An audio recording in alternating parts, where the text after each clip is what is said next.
Hello students, இப்போ நம்ம 10th science பார்க்க போறோம் continuation. So இன்னைக்கு பார்க்க போற topic வந்து applications of convex lenses. So convex lenses are used as camera lenses. So நீங்க camera convexக்கும் concave lensக்கும் இருக்க ஒரு difference நீங்க note பண்ணணும்.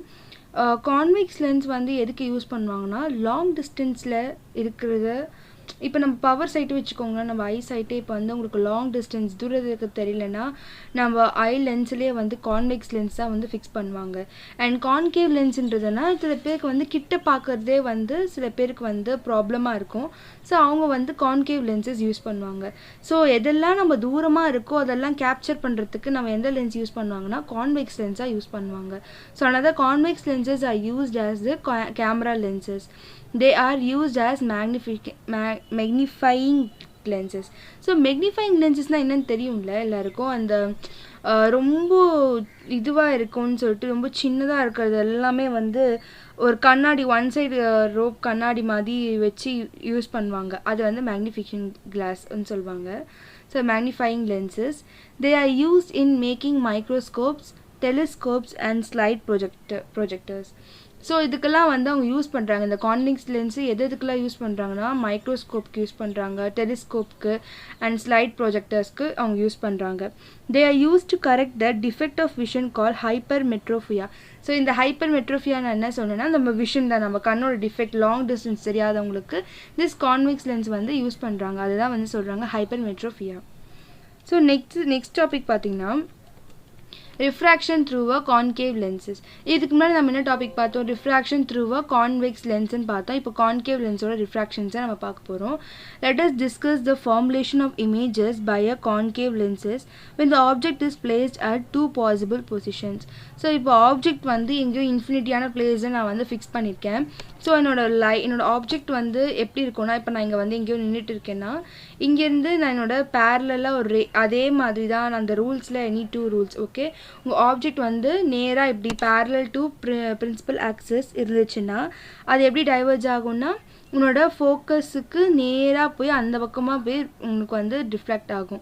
So concave lenses objects at infinity. அதே மாதிரி ஒரு ரே வந்து நீங்கள் கரெக்டாக ஆப்டிக்கல் சென்டருக்குள்ள நடுவில் போட்டிங்கன்னா உன்னோட ரேஸ் வந்து எப்படி போகும்னா உன்னோட ஆப்ஜெக்ட் வந்து எங்கேயோ மீட் ஆகும் பட் உனக்கு தெரியாது அது அதுதான் வந்து சொல்லுவாங்க. ஸோ உன்னோட வந்து எப்படி சொல்கிறதுனா இப்போ இங்கே ஆப்ஜெக்ட் வந்து இங்கே எங்கேயோ வச்சுருக்கேன் அங்கேருந்து என்னோட வந்து பேரல் பீமு எங்கேயோ கனெக்ட் ஆகுது என்னோட ஆப்டிக்கல் சென்டரில் நான் ஒரு ரே ஃபோக்கஸ் பண்ணுறேன் அந்த ஆப்ஜெக்ட்லேருந்து அங்கே வரும்போது ஒரு இடத்துல வந்து இந்த மாதிரி ஒரு இடத்துல வந்து அது வந்து பாயிண்ட் ஆகுது இன்டர்செக்ட் ஆகுது அந்த இன்டர்செக்ட் ஆகிற இடம் தான் என்ன சொல்லுவாங்கன்னா அது ஆப்ஜெக்ட் கிளியராக இருக்குன்னு சொல்லி. ஒரு கான்கேவ் லென்ஸில் என்ன ஒரு இம்பார்ட்டன்ட் விஷயம்னா நம்ம கான்வெக்ஸ் லென்ஸில் லென்ஸுக்கு இந்த பக்கமாக தான் ஆப்ஜெக்ட் வந்து தெரியும் பட் கான்கேவ் லென்சஸில் அப்படி கிடையாது அதோட ஆப்ஜெக்ட் எல்லாமே லென்ஸுக்கும் உன்னோட ஆப்ஜெக்ட்டுக்கும் நடுவில் தான் நடக்கும் இந்த இடத்துல தான் இந்த மாதிரி இடத்துல உள்ளே தான் நடக்கும் ஓகேவா உன்னோட ஆப்ஜெக்ட் வந்து உள்ளே தான் தெரியும். ஸோ அதுதான் வந்து இங்கே சொல்லியிருக்காங்க. Next object anywhere on the principal axis at a finite distance. So இப்போ நான் வந்து இங்கே பார்த்தீங்கன்னா when an object is placed at a finite distance from the lens, a virtual image is formed between optical center and focus of the concave lens. The size of the image is smaller than that of the object அப்படின்னு சொல்கிறாங்க. இப்போ என்னோட object வந்து இங்கே இருக்குன்னு வச்சுக்கோங்க AB தான் என்னோட ஆப்ஜெக்ட் இந்த 2F1க்கு நடுவில் கொஞ்சம் முன்னாடி நான் நிற்கிறேன் அப்போது என்னோட பேரலல் பீம் வந்து எனக்கு வந்து ஆப்ஜெக்ட் வந்து லென்ஸில் பட்டு அது வந்து இந்த ஃபோக்கஸ் 1க்கு நேராக டைவர்ஜாக இப்படி அந்த பக்கமாக போயிடுது ஆனால் அதே மாதிரி இந்த ஆப்ஜெக்ட்லேருந்து நான் ஆப்டிக்கல் சென்டருக்கு ஒரு ரே வரைகிறேன். ஸோ என்னோடய ஆப்ஜெக்ட் வந்து எங்கே வரும் அப்படின்னு பார்த்தீங்கன்னா இந்த டைவர்ஜ் ஆகி எதுக்கு நேராக போச்சு இந்த F1க்கு நேராக தான் டைவர்ஜ் ஆகி போச்சு. ஸோ இந்த இமேஜினரி லைன்லேயும் இந்த ஆப்டிக்கல் சென்டர்லேருந்து வர ரேஸையும் எங்கே இன்டர்செக்ட் ஆகுதோ அந்த இடத்துல தான் என்னோடய ஆப்ஜெக்ட் இருக்குன்னு அர்த்தம். பட் என் ஆப்ஜெக்ட் வந்து ரொம்ப சின்னதாக தெரியும் இவ்வளோ தான் தெரியும் ஓகேவா. ஸோ அதை தான் இங்கே சொல்லியிருக்காங்க when object is placed in a finite distance from lens என் லென்ஸ்லேருந்து ஒரு ஃபைனைட் டிஸ்டன்ஸ்க்கு நான் என் ஆப்ஜெக்டை ப்ளேஸ் பண்ணேன்னா என்னோடய விர்ச்சுவல் இமேஜ் வந்து இஸ் ஃபார்ம் பிட்வீன் ஆப்டிக்கல் சென்டருக்கும் இந்த ஆப்டிக்கல் சென்டருக்கும் என்னோட வந்து ஃபோக்கஸ் F1க்கும் நடுவில் தான் என்னோடய ஆப்ஜெக்ட் வந்து தெரியும்னு சொல்கிறாங்க. So size of the image இந்த இமேஜோட சைஸ் வந்து எப்படி இருக்கும்னா இதை விட இந்த ஹைட் இருக்க ஒரிஜினல் ஆப்ஜெக்டோட ஹைட்டை விட இது சின்னதாக இருக்கும்னு சொல்கிறாங்க. ஸோ இதுதான் வந்து ஆப்ஜெக்ட் எனிவேர் அந்த principal axis at finite distance. but as the distance between the object and the lens is decreased, so the lens வந்து decrease ஆயிட்டே போயிடுச்சுன்னா the distance between the image and the lens also keep decreasing. so நீ object எவ்வளோ கிட்ட கொண்டு வரையோ அவ்வளோ கிட்ட உங்க இமேஜ் வந்து இங்கே வந்துட்டே இருக்கும். இப்போ பார்த்தீங்கன்னா இங்கே ரெட் லைன்ஸ் இருக்குது பார்த்தீங்களா, இது வந்து this denote the object. இங்கே ஒரு ஆப்ஜெக்ட் வச்சுருக்கேன், இங்கே ஆப்ஜெக்ட் இருந்துச்சுன்னா என்னோட வந்து இமேஜ் வந்து இங்கே தெரியும், 1ல் தெரியும். இங்கே செகண்ட் ஆப்ஜெக்ட் இருந்துச்சுன்னா இங்கே கிட்ட வச்சேன்னா என்னோடய ஆப்ஜெக்ட் வந்து இங்கே தெரியும் இமேஜ். இங்கே ஆப்ஜெக்ட் வச்சுருந்தேன்னா என்னோடய இமேஜ் வந்து இங்கே தெரியும். அதாவது அந்த லென்ஸுக்குள்ளே தான் இருக்கும், பட் வந்து அந்த கேப்பும் வந்து டிக்ரீஸ் ஆகிட்டே வரும் நீ கொஞ்சம் கிட்ட கொண்டு வர. ஓகேவா, அதுதான் இங்கே சொல்கிறாங்க. Further, the size of the image is formed increase as the distance. So உன்னோட தூரமாக வைக்கும் போது உன்னோட ஃபஸ்ட் இமேஜ் வந்து சின்னதாக தெரியும். ஸோ கொஞ்சம் கிட்ட கொண்டு வரும்போது உன்னோட இமேஜ் கொஞ்சம் பெருசாக தெரியும். அண்ட் அதே மாதிரி கொஞ்சம் கிட்ட அதாவது இந்த சைஸ் ஆஃப் த இமேஜும் வந்து கொஞ்சம் இன்க்ரீஸ் ஆகிட்டே வரும்னு சொல்கிறாங்க. அதுதான் இங்கே சொல்கிறாங்க, increase at the distance between the object and the lens of is decreased. This is shown in the figure 2 இதான் 2.14ல வேரியேஷன்.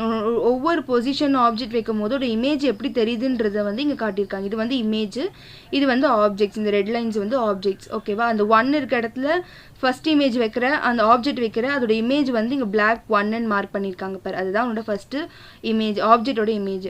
செகண்ட் ஆப்ஜெக்டோட இமேஜ் வந்து இங்கே 2ன்னு மார்க் பண்ணியிருக்காங்க. உன்னோட தேர்ட் ஆப்ஜெக்டோட இமேஜ் 3, ஃபோர்த் ஆப்ஜெக்டோட 4 அண்ட் ஃபிஃப்த் ஆப்ஜெக்டோட 5. ஸோ இது பார்த்தீங்கன்னா உனக்கு தெரியும் கொஞ்சமாக அதோட இமேஜ் வந்து இன்க்ரீஸ் ஆகிட்டே வரதை நீ பார்ப்பேன். ஸோ நெக்ஸ்ட் நம்ம பார்க்க போகிறது என்னென்னா applications of concave lenses. So concave lenses are used in eye lens of a Galileo telescope. So Galileo டெலிஸ்கோப்னா என்ன, நம்ம வந்து டெலிஸ்கோப் பார்ப்போம்ல, நம்ம ஸ்டார்ஸ் மூன்ஸ் எல்லாம் பார்க்கலாம், அந்த டெலிஸ்கோப்லேயே வந்து கான்கேவ் லென்ஸாக வச்சுருக்கேன்னு சொல்கிறாங்க. they are used in wide angle spy whole in doors. So வந்து நம்ம டோர்ஸ் எல்லாம் வந்து ஒரு குட்டி லென்ஸ் ஹோல் இருக்குல்ல, நல்லா பார்ப்பீங்கள்ல, வீட்டில் இருக்கோம்ல. ஸோ வெளியே யார் இருக்கா, காலிங் அடிச்சா யார் வெளியே இருக்கா நம்ம பார்க்குறதுக்கு நம்ம அந்த லென்ஸ் யூஸ் பண்ணுவோம். ஸோ அந்த லென்ஸில் என்ன வச்சுருக்காங்கன்னா அது கான்கேவ் லென்ஸ்ன்னு சொல்கிறாங்க. They use to correct the defect of the vision. So myopia is short distance. So கிட்ட உனக்கு இருக்கிற ஆப்ஜெக்ட் வந்து என்னன்னு தெரியறதுக்கு you use it.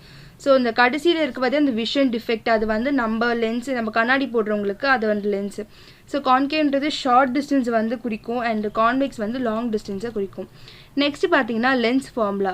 Like spherical mirrors we have lens formula for spherical lenses. The lens formula gives the relationship among the distance of the object, distance of the image and the focal length of the lens. It is expressed as. So spherical mirror வந்து எப்படி lens formula இருக்கோ அதே மாதிரி spherical லென்சஸ்க்கும் வந்து formula இருக்குன்னு சொல்கிறாங்க. So இந்த formula relationship எப்படி இருக்கும்னா ஒரு ஆப்ஜெக்டோட டிஸ்டன்ஸ்க்கும் ஒரு இமேஜுக்கு ஒரு டிஸ்டன்ஸ்க்கும் அண்ட் ஃபோக்கல் லென்த் எவ்வளோன்றது அது வச்சு தான் நம்ம இந்த ஃபார்முலாவில் ஃபார்முலேட் பண்ண போகிறாங்க. ஸோ இந்த focal length 1/f is equal to 1/v. vன்றது distance of the image minus distance of the object. So இதை வந்து 2.2ன்னு வச்சுருக்காங்க. ஸோ இதுதான் வந்து லென்ஸோட formula. It is applicable to both. இது வந்து ரெண்டு கான்கேவ்க்கும் கான்வெக்ஸ் லென்ஸுக்கும் அப்ளிகபிள்னு சொல்கிறாங்க. we need to give it utmost வந்து care while solving numerical problems. So numerical problem solve பண்ணும்போது இதுக்கு வந்து நம்ம கொஞ்சம் கவனமாக சால்வ் பண்ணணும் அப்படின்னு சொல்கிறாங்க. ஸோ நெக்ஸ்ட் டாப்பிக்கை நெக்ஸ்ட் கிளாஸ் பார்க்கலாம் guys. bye.